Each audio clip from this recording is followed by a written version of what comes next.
دوستان سلام. موتور 206 تیپ 2 پر از قطعات مهم و حیاتی هستند که دونستن اونها به شما خیلی کمک میکنه که ایرادات و مشکلات احتمالی در این خودرو رو شناسایی کنید. اگه ندونید جانمایی قطعات اون کجاست و ایرادات در عملکرد اونها چگونه هستش، ممکنه دچار دردسرهای بیشتری بشید. توی این ویدیو قرار اجزای موتور 206 تیپ 2 رو با همدیگه جانمایی و معرفی کنیم. بریم تا پایان ویدیو با من همراه باشید. خب دوستان، در خودروی 206 تیپ 2 آن چیزی که شما مشاهده میکنید این قسمت که باتری مشخص قطب منفی و مثبت باتری میبینید. منبع روغن ترمز خودرو، دوستان دقت کنید این سوکتی که اینجا داره منبع روغن ترمز، اگر روغن ترمز مقدار اون کمتر از حد تعیین شده و مجاز برای به حرکت در آوردن این المان مغناطیسی که داخل اون هست به این سوکت وصله، باعث میشه که چراغ ترمز یا چراغ ترمز دستی پشت لامپ روشن بشه. خب سرکمک باتری خود رو عرض کردم برای اینکه بعضی مواقع رگلاژ بشه، در واقع کمک فنرها باید اون پیچ وسطی رو صفر کنید. جعبه فیوز خودرو در خودروهای 206 این جعبه فیوز مالتیپلکس اون هستش، ایکس فرانسه. حالا مدل های مختلف متفاوت هستش نوع مالتیپلکس اون. خب پشت مخزن روغن ترمز اگه دقت کنید این قسمت بوستر ترمز رو میبینید که بوستر ترمز شیلنگ خلأ اون از این مسیر کشیده میشه و وارد منفوخ میشه. خلأ بوستر ترمز.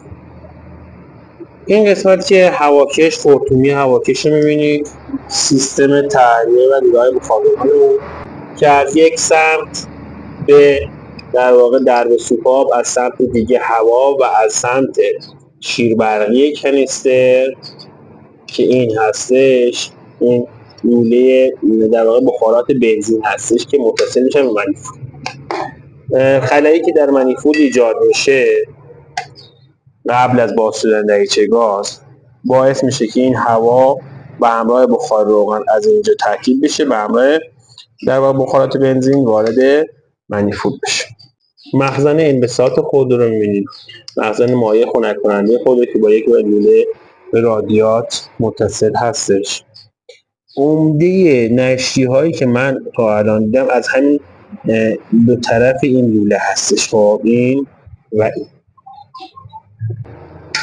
این قسمت کوئل خودرو رو می‌بینید، دریچه گاز خودرو، سوزن‌های انژکتور اگه دقت کنید اینجا مشاهده می‌کنید این سوزن‌های ریل سوختینه که می‌بینید تا پیش میره و سوزن‌های انژکتور که روی ریل سوخت قرار داره. زیر کوئل هم که شمع‌ها قرار داره. درب سوپاپ خودرو، این خودرو از اون خودروهایی که نیاز به فیلرگیری داره. قاب تصمیم تای و محفظه تصمیم تای اینجا دست موتور بالا این قسمت قرار داره. ECU خودرو اینجا قرار داره که خیلی مستعد در واقع سرقت هستش و شما باید حتما حواستون باشه. سرکمک سمت شاگرد هم این قسمت هست. فیلتر کابین خودرو اینجا ببینید، این فیلتر کابین خودرو هستش. دست سیم ECU و سیستم سوخت خودرو. این مخزن هیدرولیک خودرو هستش. مخزن هیدرولیک روی درب اون نشانگرهای اگه دقت کنید 3 تا حروف هستش. H اینجا، H یعنی در واقع در حالت هات گرمای موتور، موقعی که موتور داغه باید مخزن در واقع مقدار روغن هیدرولیک اینجا باشه. C زمانی که خودرو سرد هستش، کل در واقع باید میزان روغن هیدرولیک اینجا قرار بگیره و اد اگه مشخص باشه اد. خب و اد اد یعنی وقتی شما اینجا هستش مقدار مایع هیدرولیک باید اد کنید دیگه، اضافه کنید به مخزن هیدرولیک. رسم هیدرولیک رو میبینید، متعلقاتی که متصل به در واقع این پمپ هیدرولیک هم که در زیر مخزن هیدرولیک قرار داره. لوله های فشار قوی هیدرولیک رو در این خودرو مشاهده میکنید. آمار خرابی بسیار بالایی داره، چون معمولا در مدل های پایین خیلی شلوغ هستش و ممکنه دچار نشتی بشه. درایر کولر خودرو این قسمت قرار داره. اینجا هم که مخزن شیشه شور خودرو رو پر میکنید از این طریق. رادیات خودرو که خدمتتون عرض کردم. مانیفولد گرم خودرو یا اگزوز خودرو اینجا قرار داره و روی اون سنسور اکسیژن اگه دقت کنید قرار گرفته. این سنسور هم آمار خرابی بسیار بالایی داره و حتی نوع مدلی که استفاده میشه باید بوش یا این تیکه اصلی باشه که خیلی سخت هم پیدا میشه. خب لوله رادیات، لوله بالای رادیات که به هوزینگ ترموستات میخوره و اینجا در این مخزن ترموستات قرار داره.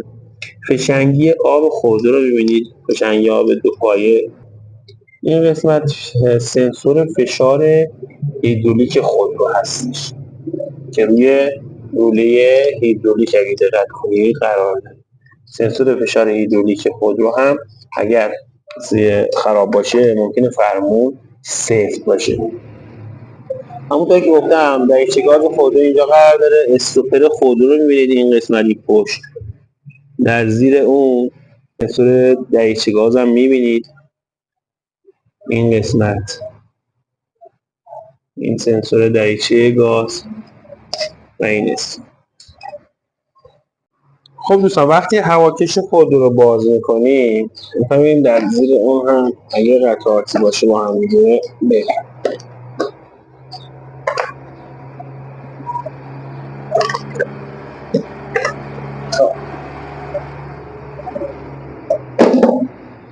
در این قسمت اگه دقت کنید سیم کلاج خودرو رو می‌بینید. هر دو گیربکس خودرو به صورت کامل مشخص هستش. روی گیربکس سنسور دور موتور قرار داره که اینجا مشاهده می‌کنید. مردم بدون سیم هستش.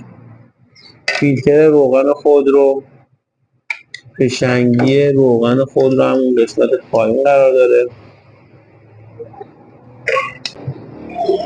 همونطور که گفتم اینجا استوپر خودرو و این کناری اون سنسور دریچه گاز خودرو و سیم گاز.